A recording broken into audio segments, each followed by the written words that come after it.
5 seconds. Start. மாண்புமிகு தலைவர் அவர்களே, மாவட்ட நிர்வாகத்தை பற்றிய மானியத்தை ஆதரிக்கும் முறையில் இரண்டொரு வார்த்தைகள் சொல்ல விரும்புகிறேன்.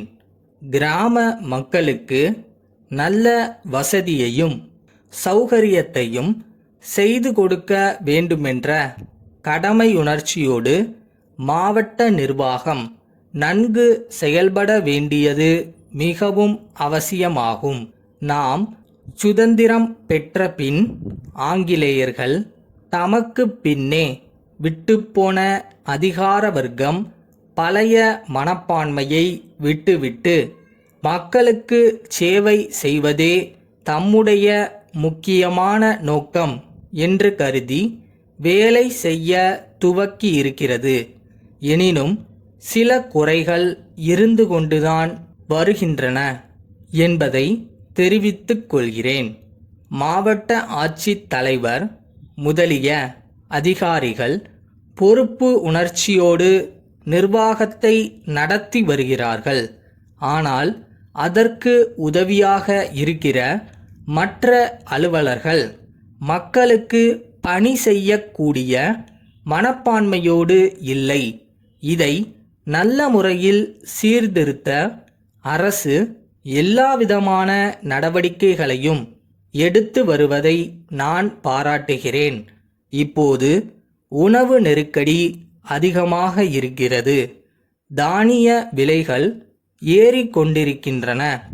இந்த சமயத்தில் ஆயிரக்கணக்கான விவசாயிகளும் மற்ற ஏழை எளிய தொழிலாளர்களும் வசிக்கும் பகுதிகளில் உடனடியாக நியாய விலை கடைகளை திறக்க வேண்டுமென்று அரசு ஆணையிட்டாலும் அந்த ஆணையை உடனடியாக நிறைவேற்றினால்தான் மக்களுடைய உணவு கஷ்டம் தீரும் என்பதை அதிகாரிகள் உணர்ந்து அதற்கு தக்க நடவடிக்கைகளை எடுக்க வேண்டுமென்று கேட்டுக்கொள்கிறேன்.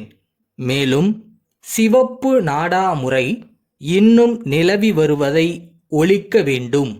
விவசாயிகளோ கிராமவாசிகளோ அதிகாரிகளிடம் மனு போட்டால் அதை உடனடியாக பைசல் செய்ய ஏற்பாடு செய்ய வேண்டுமென்று கேட்டுக்கொள்கிறேன்.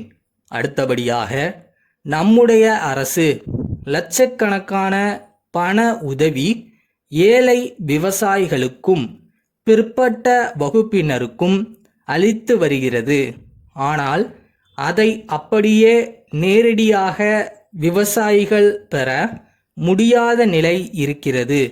அதிகாரிகளை அணுகி அந்த பண உதவி முழுவதையும் பெற முடியாத நிலைமையில் இருக்கிறார்கள். இந்த விஷயத்தில் அரசு கண்டிப்பாக நடவடிக்கை எடுத்து முழு பண உதவியையும் விவசாயிகள் பெறும்படி செய்ய வேண்டும். அடுத்து, கிராம நிர்வாக அதிகாரிகளுடைய பரம்பரை உரிமையை ஒழித்துவிட வேண்டுமென்று நான் கருதுகிறேன். அவர்களுக்கு போதிய ஊதியம் கொடுக்கப்பட வேண்டும் என்று நான் வலியுறுத்தி கூற விரும்புகிறேன். நமது அரசுக்கு தேவைப்படும் அடிப்படை புள்ளி விவரங்களை அவர்கள்தான் சேகரித்து கொடுக்கிறார்கள். அப்படி கொடுக்கவும் கடமைப்பட்டிருக்கிறார்கள். அவர்களிடம்தான் மாணவர்கள் செல்ல வேண்டி இருக்கிறது. விவசாயிகளும் அவர்களிடம்தான் செல்ல வேண்டி இருக்கிறது.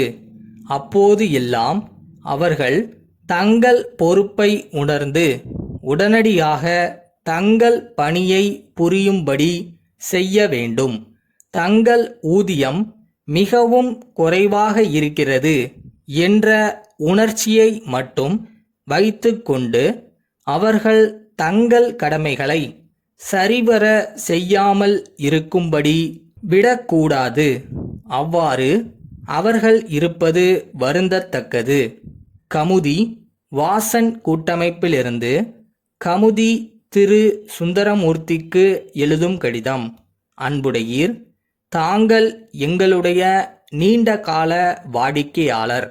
வாடிக்கையாளர்களின் வசதிக்கும் கோரிக்கைக்கும் இணங்க நாங்கள் புதிய முகவரியில் எங்களது நிறுவனத்தின் ஒரு புதிய கிளையை ஆரம்பித்துள்ளோம் என்பதை மகிழ்ச்சியுடன் தெரிவித்துக் கொள்கிறோம்.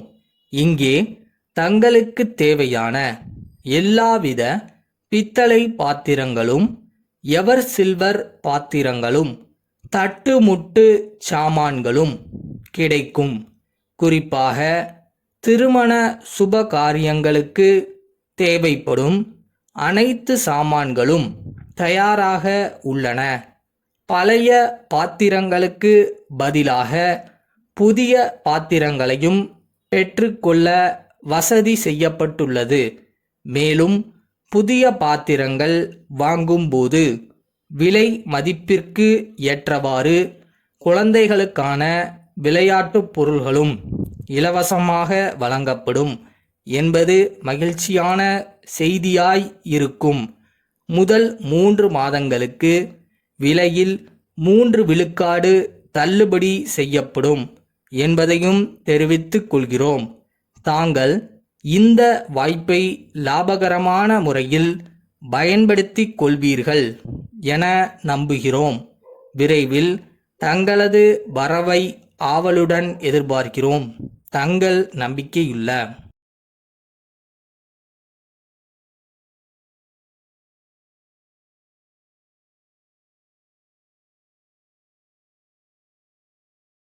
நம்பிக்கை இல்லாமல் இருக்காதீங்க. நீங்கள் நினச்சது உங்கள் கை வந்து சேரும். அது வரைக்கும் அதை நோக்கி போயிட்டே இருங்க. பயப்படவே பயப்படாதீங்க. எது வேணாலும் சந்திக்க முடியும், சாதிக்கவும் முடியும்.